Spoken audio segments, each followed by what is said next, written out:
Hey, good morning, Facebook. I'm Diane Bennett with Remax 100 in Indiana and Inspired Homes in Michigan. And you are watching Friday Morning Life Inspired.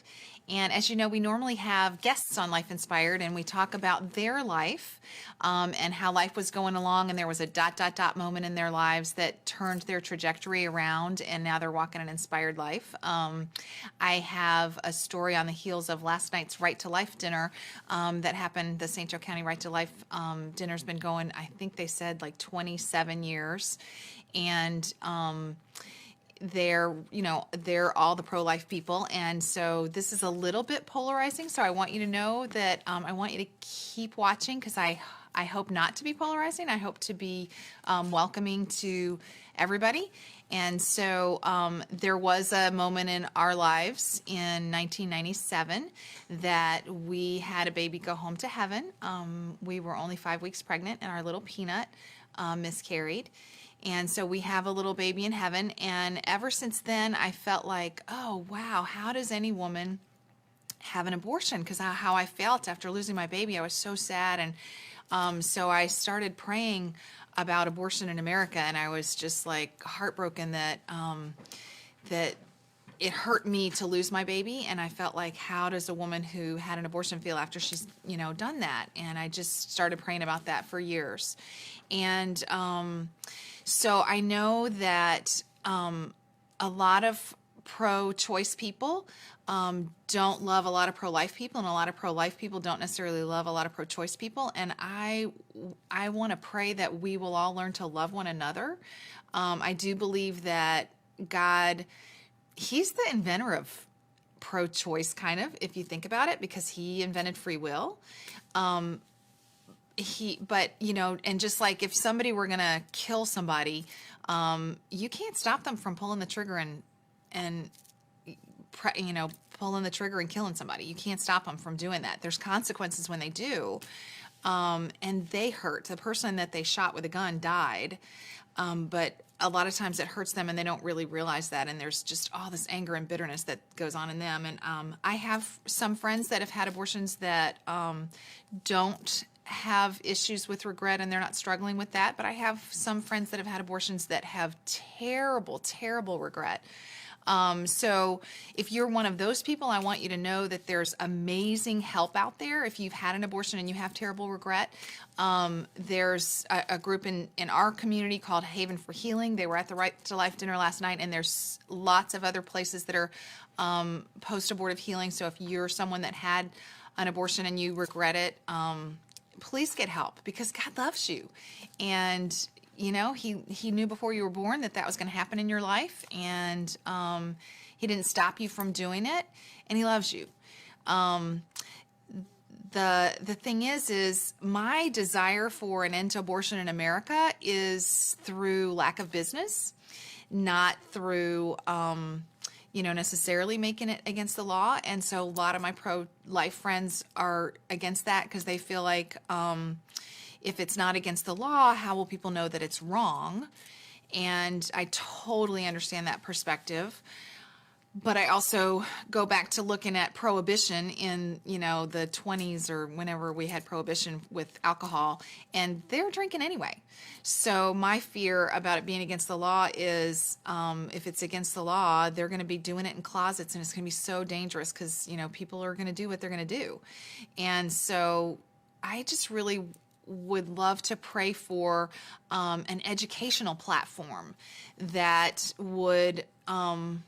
Sorry, I got a lot of ums today, but this is such a tender subject. I'd like to pray for educational platforms that would at least educate young girls who are choosing abortion that it's a hard choice too. It's just as hard a choice. If you find yourself unexpectedly pregnant, there are not multiple choices. You have 3 and only 3. If you find yourself unexpectedly pregnant, you can choose to keep and raise the baby, which is a very difficult choice. And especially if you're single, it's hard to raise a child alone. You need a community. So we as a community need to come alongside these women, and there's wonderful organizations out there. I love the Pregnancy Care Center Center in Niles. I love the Retta in Elkhart. They try and help women. And the Women's Care Center is regional. There's a ton. And if you're watching from another state, because I know some people share my Life Inspired videos out of state, there's places for you that will help women that want to keep their children. But we've got to come alongside them if that's the choice that they make.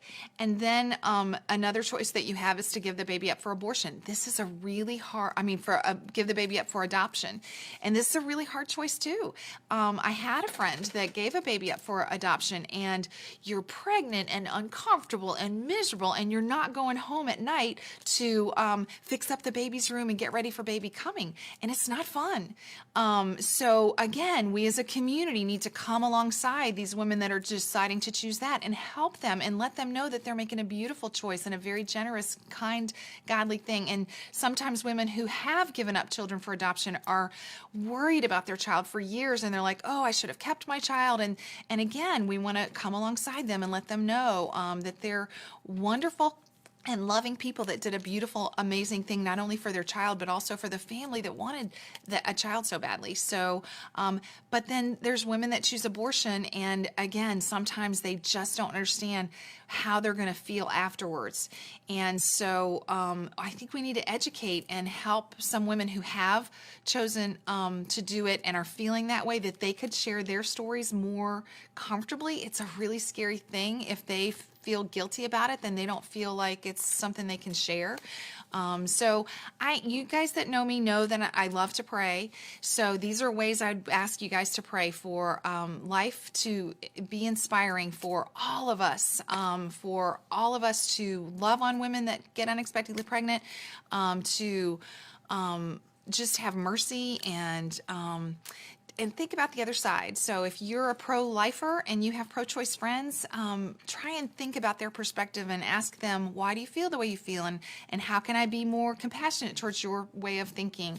And if you're a pro-choice friend of mine and you have pro-life friends that you don't agree with, can you try and do the same thing? How can I think of your side a little bit more? And I just want to pray for America, for unity. I know that there's lots of, bosses and employees is a thing, and races is a thing, and parents and children, generational things is a divisive thing, and pro-life and pro-choice is a divisive thing. And so if you pray for our country, I'd love for you to pray for unity for all of these different polarizing things that we have in our community. Democrats and Republicans is polarizing. And so if we could just pray for unity in our country, and that we could all live a more inspired life by trying to think of the other person and put ourselves in their shoes and listen empathically, and I think that's the right word, empathically, and just try and get along. Can't we all just get along? So thanks for watching. That's what inspires my life. That's why I pray about an end to abortion in America due to lack of business, that there's just so much love going around that people are just choosing life. And so anyway, and hey, I got this really cool idea about rubber duck races. So if you're interested in talking to me about my rubber duck race idea, I have this idea about having rubber duck races in rivers all across the country on Memorial Day, because Memorial Day we're honoring lives that are lost. And for families that lost children to abortion, they have, sometimes regret or whatever. Maybe they want to be in memory of those children or whatever.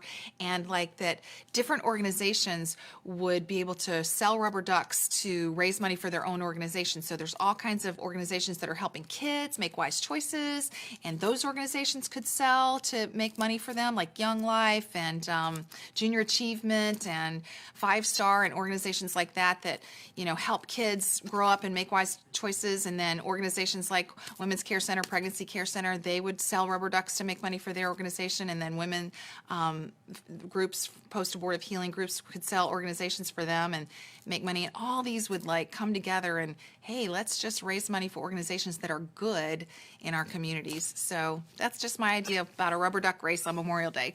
So thanks for watching today, guys, and appreciate you guys always watching every week. We love to have guests on our couch and talk about what inspires them, what turns them from, hey, this was happening in my life, I was walking along, this turned me towards a new trajectory. So in my life, definitely losing Peanut turned me towards praying for life and lives. So thanks for watching. You guys have a great day, Facebook. We love to have you every Friday. Bye-bye.